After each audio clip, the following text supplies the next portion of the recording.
We are 1 month away from training camp, and we keep on hearing about Walker Kessler. We're going to go over a rumor that we just came across. I guess where there's smoke, there's fire. Let's run that intro. They're playing basketball. Basketball. You're listening to the Knicks Nation podcast, where we've got all your Knicks needs covered.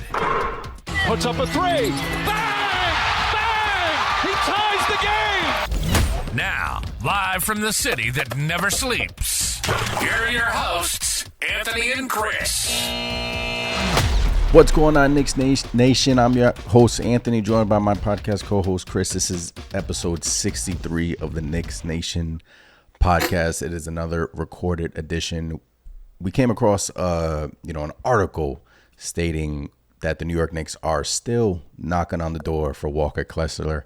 So we decided to talk about it. But first, what's going on, Chris? How are you tonight? Doing good. Enjoying, the off season. Obviously, news is kind of slow, but one thing that has stayed consistent is Walker Kessler, the Utah Jazz, and the New York Knicks. How are you doing there?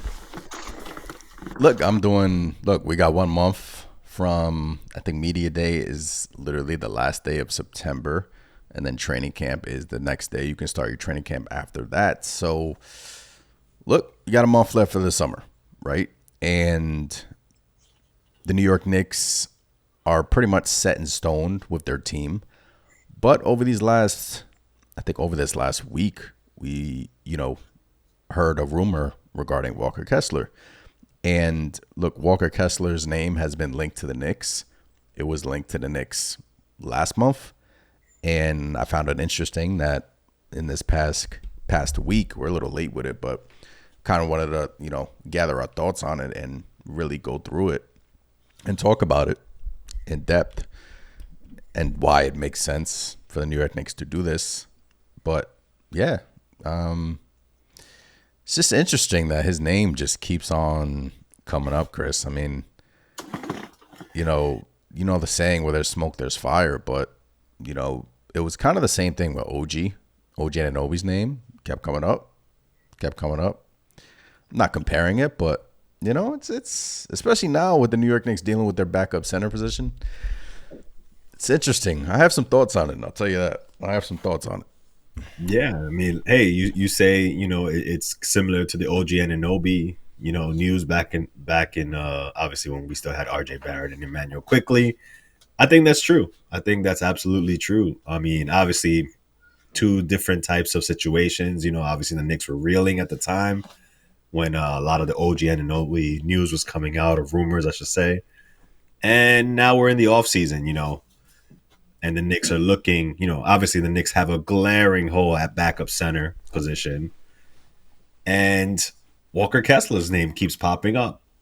But, it makes me wonder, why are the Utah Jazz even entertaining offers for a Walker Kessler he's a really young dude, man, and showed a lot of promise, Again, I'm not saying he's going to be a superstar, an all-star, or anything like that, but he's a solid 7-footer, who can help many teams, to be honest. Yeah, the Jazz are kind of in this, they want to tank, but Danny Ainge wants to, acquire all these picks. And, the Danny Ainge aspect in this whole thing is kind of fascinating as well, because as we all remember, Knicks were interested in Donovan Mitchell, and, Knicks are, very well aware of, Danny Ainge's antics. Literally went to Cleveland. The Knicks, I think, tried to call his bluff, and they literally took the Cleveland deal, and that was the end of that. So there's some history there, and yeah, let's get to this article, and then we'll go through it. So this is from those of you listening. I'm just gonna share my screen on YouTube. So if you're listening on the audio side, I'm going to obviously go through it. So this is from, who is this reporter that? This is from Jared Coach. Utah Jazz have discussed Walker Kessler trade with the New York Knicks. It seems Utah could be in the market to move one of their young pieces in a trade and could have even had some conversations about a deal earlier this summer. According to Eric Pincus, that's Eric Pincus of Bleacher Report. He reported that, the Jazz have discussed in quotation marks, a trade revolving the 23-year-old center Walker Kessler with the New York Knicks, with a young big man potentially not part of Utah's long-term plan. Then the quote from Eric Pincus, I hope I'm pronouncing his name right. Per multiple sources, Utah has discussed Walker Kessler previously in trade, including a stalled conversation with the New York Knicks. He doesn't seem part of the team's long-term plan. So, Kessler, who was once named a Rookie of the Year finalist in his first year in the league, is coming off a bumpy sophomore campaign, like you were saying, Chris. And then it goes on to say that the Knicks have been longing for a center ahead of the NBA season amid the departure of Isaiah Hartenstein. And then that's pretty much the article. So, Chris, when you see it says stalled, including a stalled conversation with the New York Knicks. Yeah. When you see that, what goes through your head? It's kind of like flashbacks to like what you mentioned, the Donovan Mitchell rumors. Yeah. Right. There was a report, and I believe this was Ian Begley who reported it, that the Knicks had offered 2 firsts for Walker Kessler. So could it just be simply the Knicks were like, hey, we'll give you guys 2 firsts for Walker Kessler, who apparently you guys don't want on your team anymore for whatever reason. You guys are rebuilding. Here's 2 picks. And I guess the Utah Jazz and Danny Ainge were probably like, yeah, no, we want something else. We want a young player or something like that. So could that have been the time where, these talks stalled per se? Who knows? But one thing I will say is that it's always a battle, it seems, when we try to trade with the Utah Jazz and Danny Ainge. I mean, look, I wouldn't be surprised if, we hear more about the Knicks offering, a first and a young player or something, and the Utah Jazz pivot and send Walker Kessler to some other team for probably something less.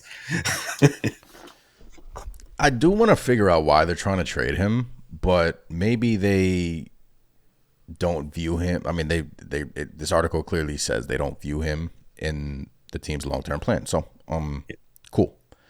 I don't know exactly. I think Danny Ainge is a little bit overrated. I don't know exactly what he's trying to accomplish there in Utah, but I mean, look, you want to suck, then suck. If you want to, they had an okay season last year. I mean, that's probably not where Danny Ainge wants to be.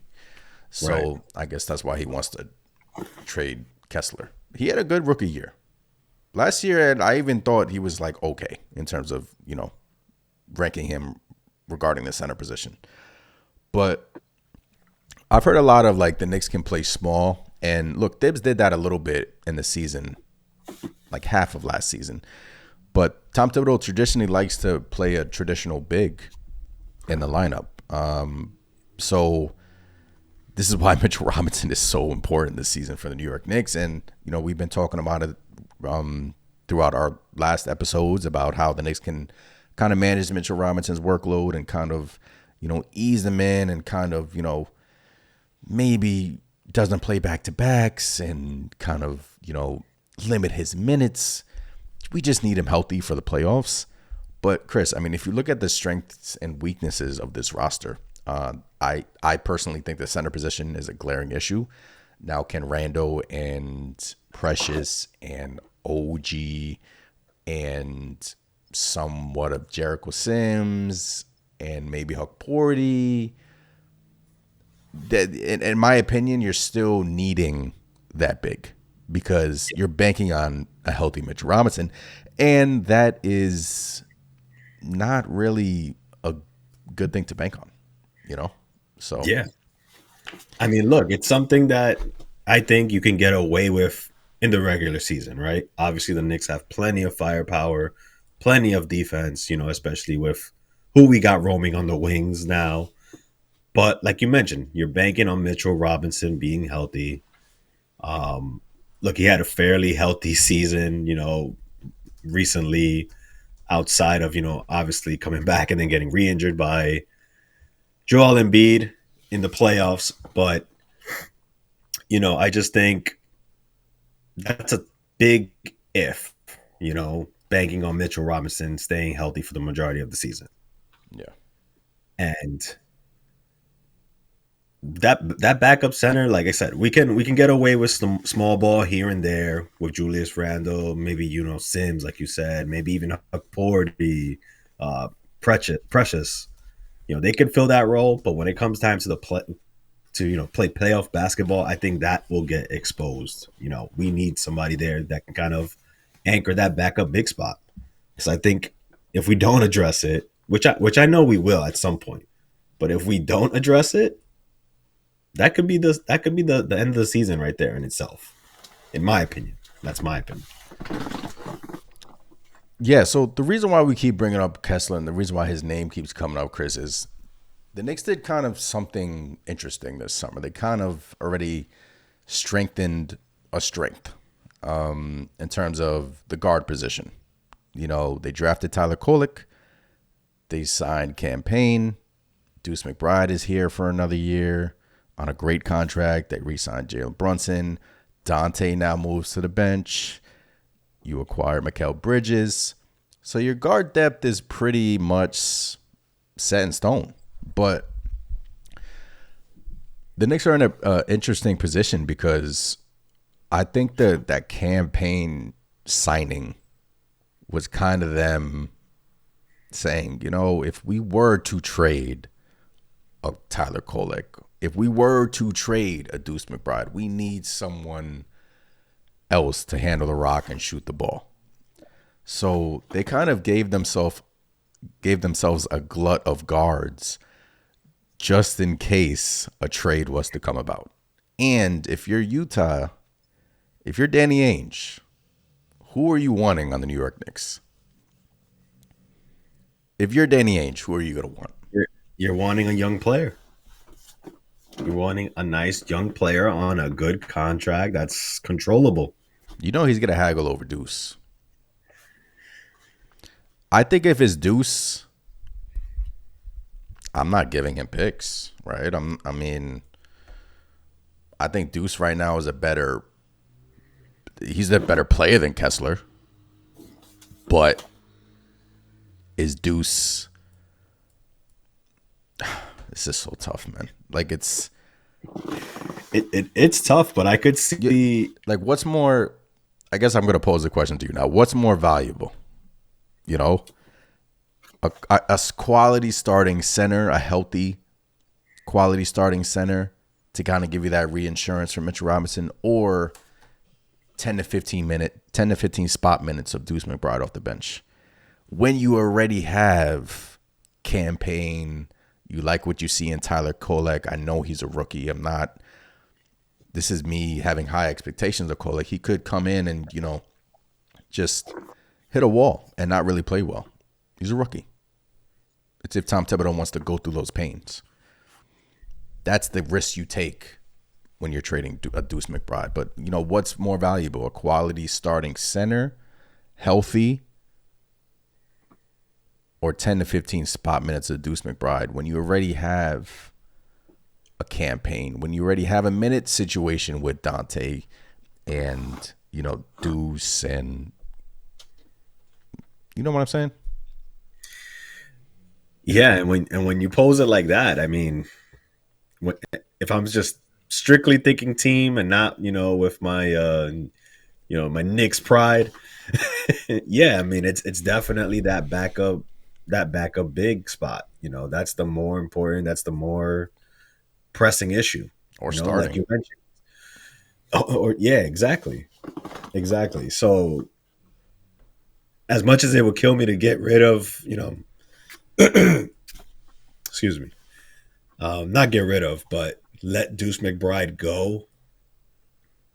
If I'm getting a quality backup big like a Walker Kessler, maybe at the most giving away a pick, maybe. I don't think it would have to be that. I'm sure Danny Ainge is going to try to squeeze every little thing he can get. I But think a more realistic trade would probably be like a Tyler Kolek mixed in with. We still have some tradable first round picks. I think that would be like more of a realistic trade. But I'm just saying Danny Ainge will probably come back with, what's up with Deuce? Like, what are you gonna do with Deuce? He's on the bench, doesn't really, get playing time. Now that you have Dante on the bench and you got to figure that out. So I'm just trying to see the vision of Danny Ainge. But I think more of a realistic trade would be a Kolek and like a first round pick, because at the end of the day, like Walker Kessler is a nice player, but like he's not. well, let me ask this: do you think he's worth 2 first round picks? Granted, not knowing which of those picks it is, but it's rumored the Knicks offered 2 first round picks for Walker Kessler. So you wouldn't do it with our draft capital that we currently have. That's tradable. You have to ask yourself: are you willing to trade the draft capital that we really don't have much to trade anymore. I think we have 2 tradable first round picks, 2 or 3 left. And obviously we have a bunch of second round picks. You have to ask yourself, is that, the direction you want to go in trading for Walker Kessler? Because the Knicks could view him as a starting center too. Maybe they like Mitchell Robinson on that bench role. When Hartenstein was here, Mitch was on the bench role, and he played amazing off the bench. I personally liked it a lot. It was kind of a way that you can, monitor him a bit more and kind of control, when he gets his spots in the games and kind of protect him in a sense, Granted, I'm sure they could do that with him starting as well, but I did like Mitch a lot in that backup big role. I thought that was just awesome. But in the reality, we're living now where Isaiah Hartenstein is now at OKC. If you ask me, I think I would go the 2 first round picks for Walker Kessler. I'd rather give away the picks, man, than a young promising player like Deuce. Granted, like you mentioned, we do have Campaign and we do have Tyler Kolek now. So Dante and Hart, they're all going to play. Lots of guys that can basically handle the ball if you needed them to, right? It's not like you need Deuce to handle the ball. This was like, one of our major weaknesses, the past season. The depth that we once had wasn't there anymore. And, granted, Deuce McBride took strides. We all seen it, but I find it odd that the Utah Jazz would balk at 2 first round picks for Walker Kessler. Granted, and I don't think I could see them wanting Deuce that badly simply because they got guys like, Colin Sexton is still there. They have Chris Dunn still there. They have Mike Conley still there. Obviously, some of these guys are older guys. They got a lot of veteran guys there. Kind of like, it's a weird team. It's like, are you trying to compete? Are you trying to tank? They just signed Lauri Markkanen to a long-term deal. And maybe that's the only thing I could think of, right? Lauri Markkanen is also a 7-footer. Granted, plays the power forward spot. Walker Kessler can kind of stretch the floor a bit at that 5 spot. Maybe they just don't mesh well, whatever the case may be. But, it kind of... Conley's on the Timberwolves. Sorry to cut you off. But Conley's on the Timberwolves. Okay. Yeah. Okay. But makes me wonder, still, why balk at 2 first round picks? I think I would rather give them the 2 first round picks and Kolek, and rather than Deuce, because I think Deuce for Walker Kessler works straight up. So I think Deuce is on such a team friendly contract that I really don't want to give that away. And Deuce took a major stride last year. I had big shots in the first round versus the Philadelphia 76ers, and that was really his first major playoff experience. So you build off of that, and I think I would rather do that because worst case scenario, Chris, you come into the season, Mitch Robinson's not healthy. I mean, you need a big. You do. I know a lot of Knicks fans are saying like we can get through it, we can play small ball. It sounds great, but knowing the history of Tom Thibodeau and he normally loves the traditional big down there, and rebounding was an issue without Julius Randle, and which is precious there without Mitchell Robinson, it was an issue. So I mean, and Kessler does that. You're talking about building a championship contending team at this point. And at this point, if you add Walker Kessler to this team and subtract the guard, I think that makes you better, in my opinion. Because it gives you that insurance that you need. It gives you a starting caliber center. It pushes Mitchell Robinson back on the bench. It even can make Mitchell Robinson expendable. Kessler's still under team control, under a great contract. So you still have options regarding that. But yeah, I thought that this is just interesting. Just interesting, It makes sense, It does make sense. And yeah, I mean, look, I'm still looking over this Utah Jazz roster. They have Kyle Filipowski, right? So that's another young big that can play the 4, the 5. He's a 7-footer as well. Obviously, really highly touted prospect. Shown that he can shoot the rock. So again, more redundancy and more reasons why it looks like the Jazz are, just trying to cut ties with Walker Kessler. So the only thing that worries me is, of course, obviously the Utah Jazz know the New York Knicks are dying for a backup big. So obviously they're going to use that to their advantage. And that's where I can see, all right, you're probably going to have to give up somebody maybe you don't want to if you want to make that deal happen, especially considering you're dealing with Danny Ainge. Yep. Mr. Ainge. All right, Walker Kessler, he plays, man. Rookie year, 74 games, 23 minutes, 72% from the field, 51% from the line, 2 blocks a game, 8 rebounds, 3 offensive, almost a half a steal a game, 9 points. Last year, only 64 games, only started 22 games. So he's been coming off the bench for the Utah Jazz. So, he's primarily a backup big at this moment, but he is still super young and can start because his rim protection is elite. 2.5 blocks a game, 7 rebounds. His rebounding can improve a little bit, but his rim protection is elite. And you pair that up with the guys, and I think that you have yourself a squad. But if I was to ask you, Chris, what's our glaring issue? It's mainly that, man. Because after the loss of Isaiah Hartenstein, it's like we're all hoping that Mitchell Robinson can have a healthy year, and we're praying for it, hoping for it, have a bounce back year, and we just need him in the playoffs, man. That's all I care about.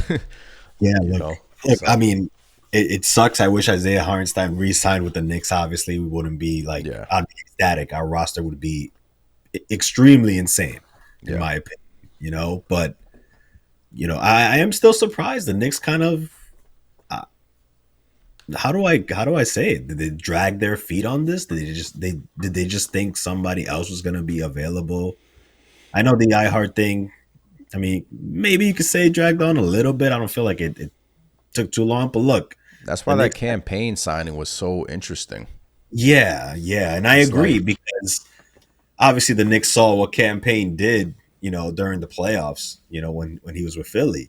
So it's like, are you really signing that guy just to kind of, all right, be a cheerleader? Or are you signing him for what he did in the playoffs and how he can help your team, And just in case you were to trade somebody. Exactly. Yeah. And then I also thought it was interesting too with Tyler Kolek, right? Yeah. We heard he's a good young player, obviously, but he didn't really look to score the ball too much, in summer league. It's like almost like they told him, hey, let's see what you can do from a creation standpoint. Can you create for others? And what did he do? He went out there and ran that team, and it was assist after assist after assist with barely almost no turnovers. So, there could be something there, man. There could be something there where they're just like, trying to convince themselves maybe like, should we include Deuce in a trade for Walker Kessler? It's an option. Yeah. What they're giving themselves options. They're giving themselves,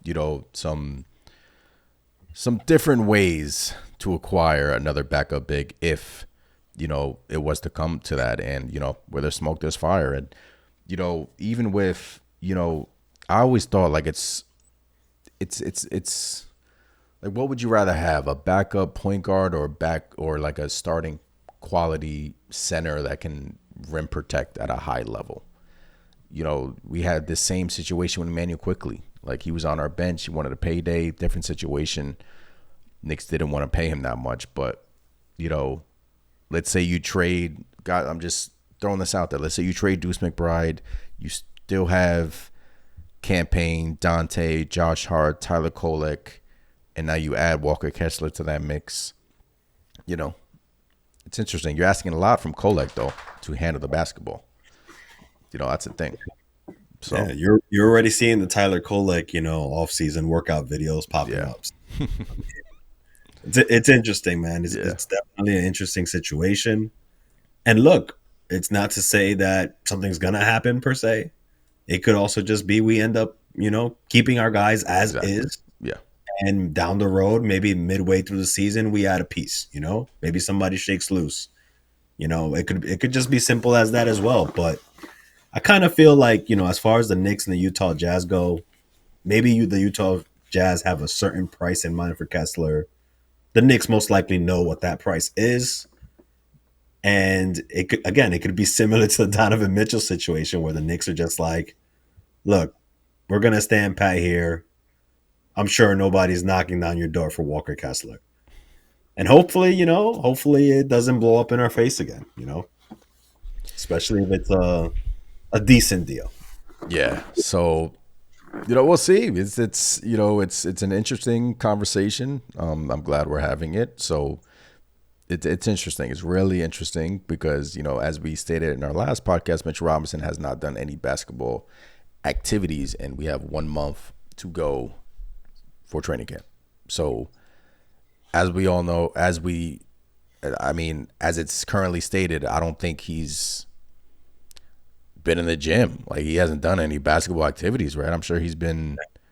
Have I not seen anything? Maybe he's doing stuff that we don't see, but he's still rehabbing. So yeah, he's still rehabbing. I haven't seen anything saying that he's doing any type of on-court activities or anything like that. The way I see it right now, it's gonna be like what Precious is gonna be our starting big.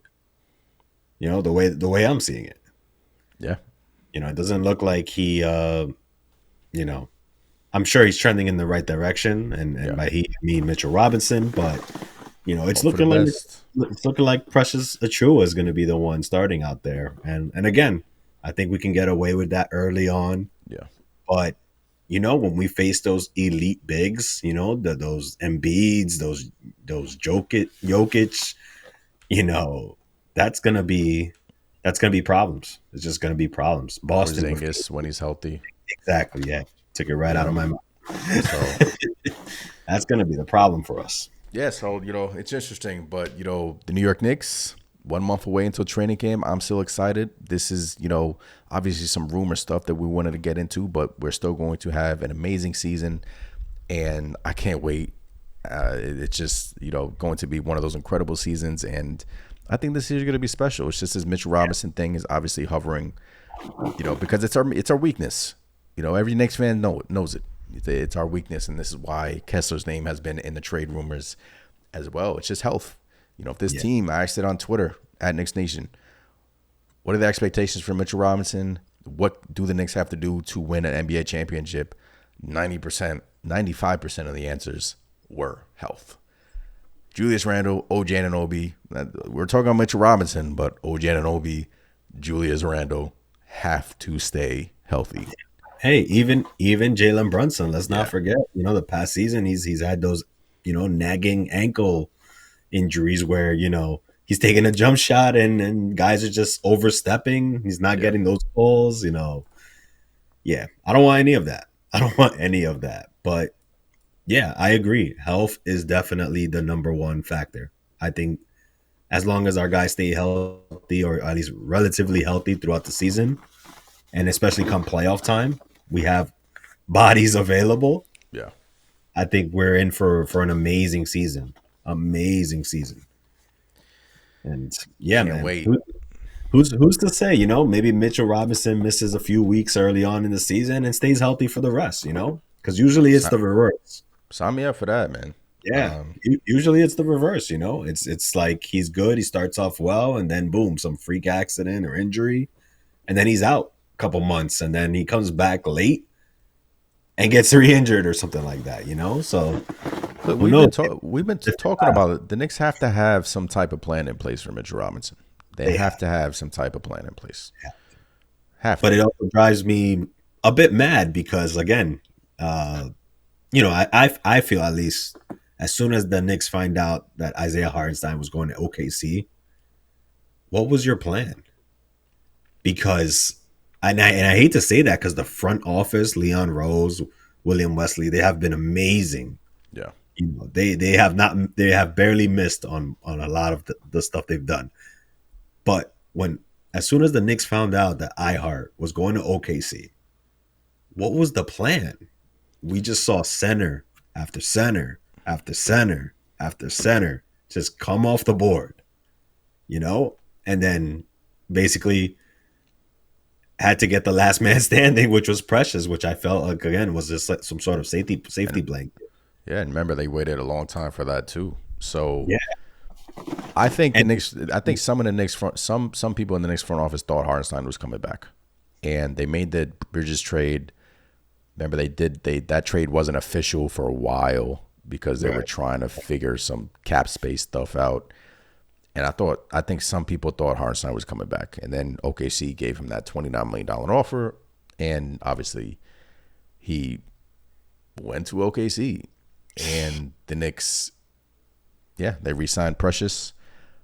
They have Campaign, and they drafted Tyler Kolek. So they gave themselves, you know, enough guards, some wiggle room to, you know, acquire that big just in case Mitchell Robinson was to go down. So, but yeah, I think that was I think they thought Hartenstein was coming back. I truly do think that. Yeah,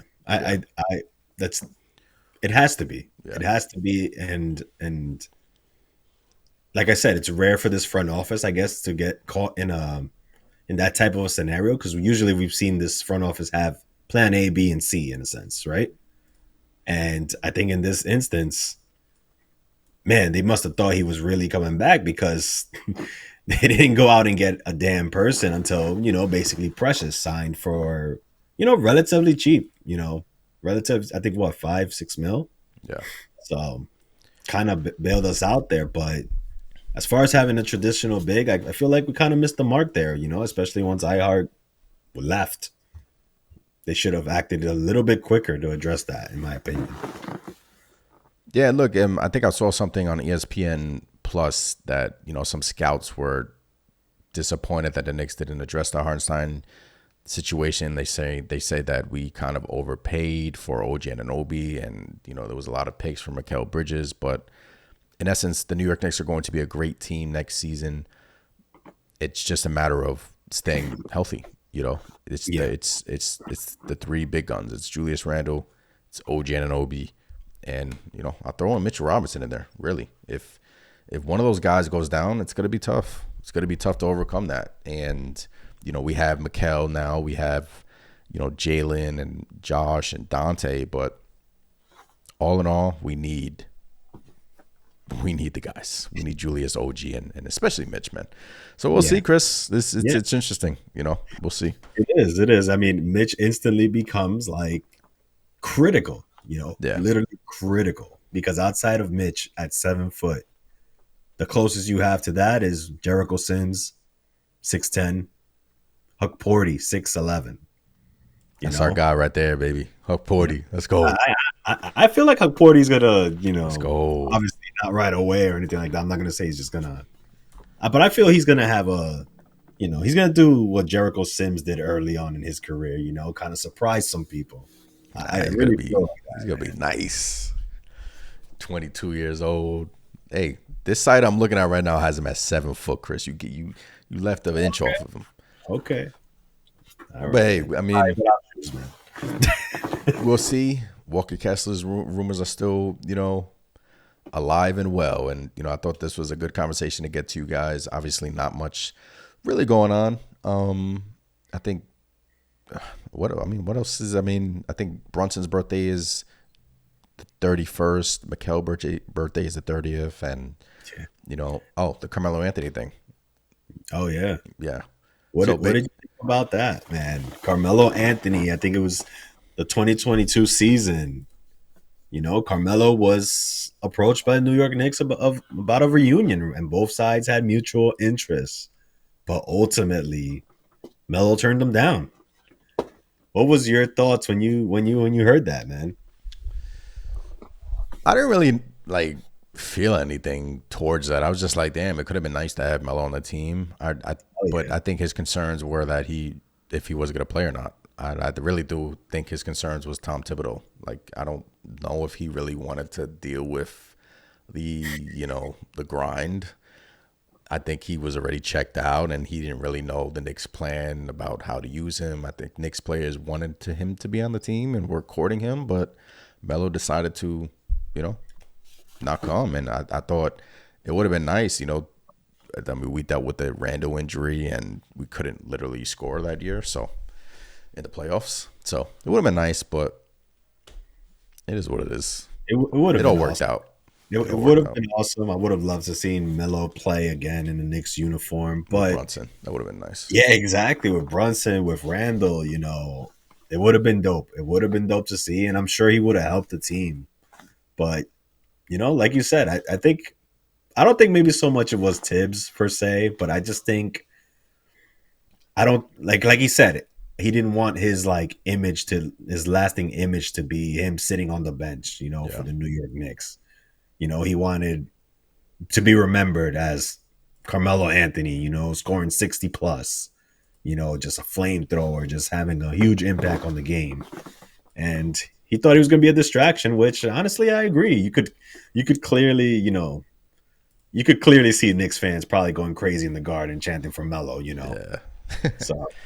So I get it, man. I thought it was pretty dope, man. I mean, we've all heard the rumors every season since Melo basically left. When will he come back? When will he come back? So it's nice to kind of get some acknowledgement that it almost happened, man. It almost happened in 2022, man. But I would have loved to see Julius, Carmelo, Jalen Brunson on the court. I don't know how the hell that would have worked, but I would have loved to see it, man. For sure. It would have been dope. It would have been dope. So that was Melo pretty much throwing that little. That was random too. I was like, there was rumors about it, but we didn't really know the full story. And then Melo came out and told the story. So it's pretty cool. Yeah, that was dope. It's always nice to get those, behind the scenes, kind of details that, that's awesome. Yeah, it is awesome. All right. So look, this was another recorded episode of the Knicks Nation podcast. We have a channel announcement. So here's what's going to go down. Chris and I are going to be recording a player series. So every single player on the active New York Knicks roster, we will do a single video, 10, 15 minutes, depending on the player. Could be longer. It just depends on, the conversation.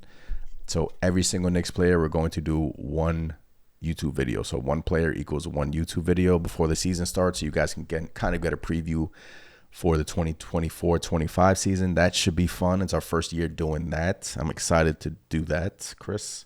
Yeah, should be some fun conversation. That sounds like it's going to be a lot of fun, man.